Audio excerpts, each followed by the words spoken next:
को देखकर बिल्कुल भी जज मत करना वीडियो को, क्योंकि आज एनिमे फैंस तुम्हारे लिए कुछ लेके आया हूँ।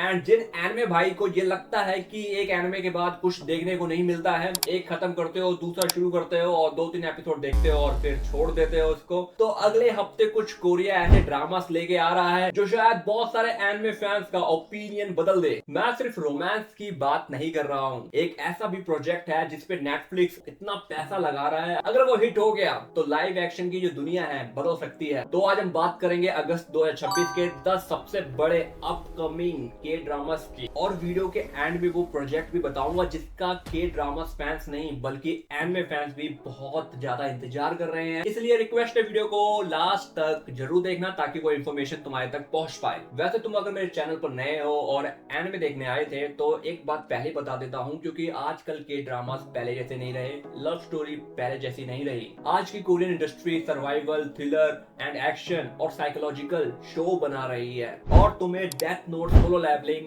And attack on Titan, Tokyo Revenger जैसे एनिमे शो पसंद है तो इस लिस्ट में 3 से 4 ड्रामास ऐसे हैं जो तुम्हें जरूर पसंद आएंगे। एंड ये लिस्ट मैंने सिर्फ ट्रेलर देख के नहीं बनाई है, मैंने official announcement, cast, expectation and community discussions compare किए हैं, ताकि वो सिर्फ हाइप वाले ड्रामास नहीं बल्कि वो शो भी जिसके हिट होने के बहुत चांसेस हैं। और एक ट्रेलर ऐसा ही है जिसके आते ही उसने लोगों को मजबूर कर दिया बोलने पर कि ये अगस्त में कुछ बवाल करने वाला है, लेकिन उस पर हम थोड़ी देर बाद में आते हैं। तो वीडियो को जल्दी शुरू करते हैं बिना टाइम को वेस्ट किए हुए। Number 10, my bears my boss. मान लो तुम्हारी नई जॉब लगी है, पहला दिन है, नया ऑफिस है, नई टीम है, और तभी तुम्हें पता चलता है कि तुम्हारा बॉस वही इंसान है जिसे तुम पहले से बिल्कुल अलग तरीके से जानते हो। यहीं से शुरू होती है माई बियर्स माई बॉस की कहानी। पहली नजर में ये एक तुम्हें नॉर्मल ऑफिस रोमांस लग सकती है, लेकिन ट्रेलर देखने के बाद साफ समझ में आती है ये ड्रामा सिर्फ रोमांस बेचने की कोशिश नहीं करता है बल्कि कैरेक्टर्स की केमिस्ट्री पर भी पूरा फोकस है। लीड रोल में कांगून है और विकी इसे अगस्त की बिगेस्ट रोमांटिक रिलीजेस में पुश कर रहा है। अगर तुम्हें business proposal, what's wrong with कैटरिक किम या हल्की फुल्की ऑफिस कॉमेडी पसंद आई थी तो ये तुम्हारी वॉच लिस्ट।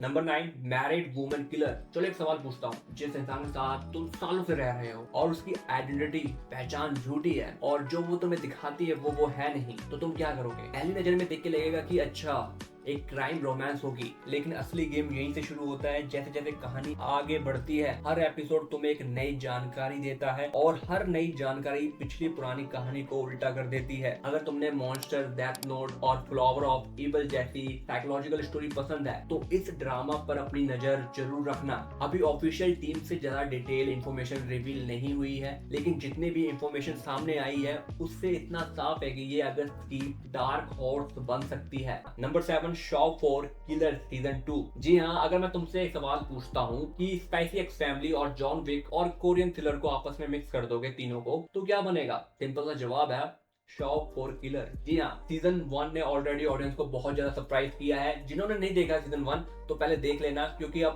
सीजन 2 ऑलरेडी बड़े स्केल पर बन रहा है। एंड ट्रेलर देखने के बाद एक बात समझ में आ गई, छोटे छोटे ग्लिम्स को देखने के बाद, कि अगर तुम लोगों को सोलो लेवलिंग का फास्ट पेस एक्शन पसंद है एंड साकामोटो डेज की वो असैसिनेशन वाली वाइब पसंद है तो ये ड्रामा अपनी वॉच लिस्ट में अभी ऐड कर लेना। तो भाई लोग, तुमने एक बात नोटिस कर ली होगी कि अब तक जितने ड्रामास की बात हमने करी है और उसमें से सभी टाइप अभी तक कवर हो चुकी है। यही कोरियन इंडस्ट्री की सबसे बड़ी ताकत है, यहाँ हर व्यूअर के लिए कुछ ना कुछ मिल जाता है। लेकिन टॉप 5 जो प्रोजेक्ट हैं उनका स्केल और भी अलग है, जो कि अलग लेवल का है। Number 5, flag sex cop, latest version और न्यू आर्क। और जिस भाई को ये लगता है कि पैसा हर प्रॉब्लम को सॉल्व नहीं कर सकता तो ये ड्रामा तुम्हारी सोच को जरूर बदल देगा। एक रिच गाय है, ऑलरेडी सब कुछ है उसके पास में, लेकिन अचानक एक दिन वो एक क्राइम इन्वेस्टिगेशन में उसको उतरना पड़ता है। पहले लगता है कि बेसिक कॉमेडी होगी, लेकिन धीरे धीरे केसेस जो है सीरियस होने लगते हैं, स्टोरी अनएक्सपेक्टेड टर्न्स लेने लगती है, और इसी वजह से फ्लैग सेक्स कॉप ने अपनी धीरे धीरे फैन फॉलोइंग बना ली है। और अगर तुम्हें डिटेक्टिव कोनन एंड साइकोपाथ जैसी इन्वेस्टिगेशन स्टोरी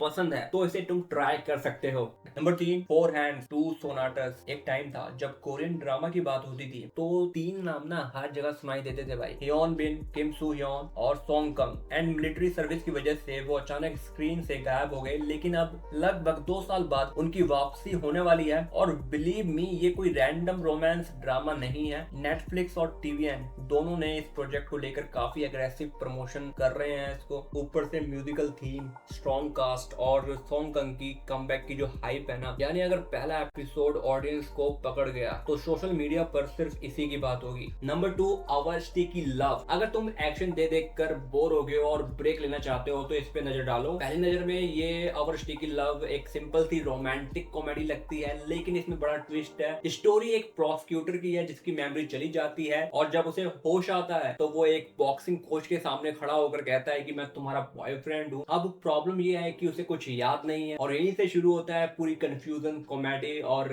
रोमांस का तड़का। लीड रोल में यंग एइन और हां योंग, और ट्रेलर को देख के एक बात साफ होती है कि नेटफ्लिक्स इसे बहुत ज्यादा पुश कर रहा है। अगर तुम्हें business proposal, king the land और लव नेक्स्ट डोर जैसी ड्रामास पसंद है, तुम्हारी वॉच लिस्ट में जरूर होनी चाहिए। Number 1, solo levelling live action. जी हाँ दोस्तों, नेटफ्लिक्स सोलो लेवलिंग को नॉर्मल लाइव एक्शन की तरह ट्रीट नहीं कर रहा है। बस कास्टिंग देखोगे ना तो समझ आएगा कि कितना बड़ा गेम चल रहा है। सबसे पहले बियॉन वुक सियोक एज संग जुनवू, फिर हान सो ही जो ऑलमोस्ट फैन की ड्रीम कास्टिंग थी। और नेटफ्लिक्स बस यही नहीं रुका, रेन का किरदार बाएक यून हो और ली संग मिन का गोगन ही और चा वू मिन को बरुका के रोल में कास्ट किया गया है। तुम लोगों ने एक बात नोटिस करी, ये रैंडम कास्टिंग नहीं है। नेटफ्लिक्स ने कोरिया के कुछ बिगेस्ट एक्टर को एक ही प्रोजेक्ट में डाल दिया है और रीजन भी सिंपल है। सोलो लेवलिंग सिर्फ एनिमे फैंस के लिए नहीं बन रहा है, ये ग्लोबल ऑडियंस को टारगेट कर रहा है और इसीलिए वीएफएक्स पे भी हैवी इन्वेस्टमेंट की बात हो रही है। वैसे तुम लोग बताओ, सबसे परफेक्ट कास्टिंग तुम्हें किसकी लगी? जिनवू, चाहे इनकी, या रेन, या बाएक योहन की? कमेंट में नाम जरूर लिखना।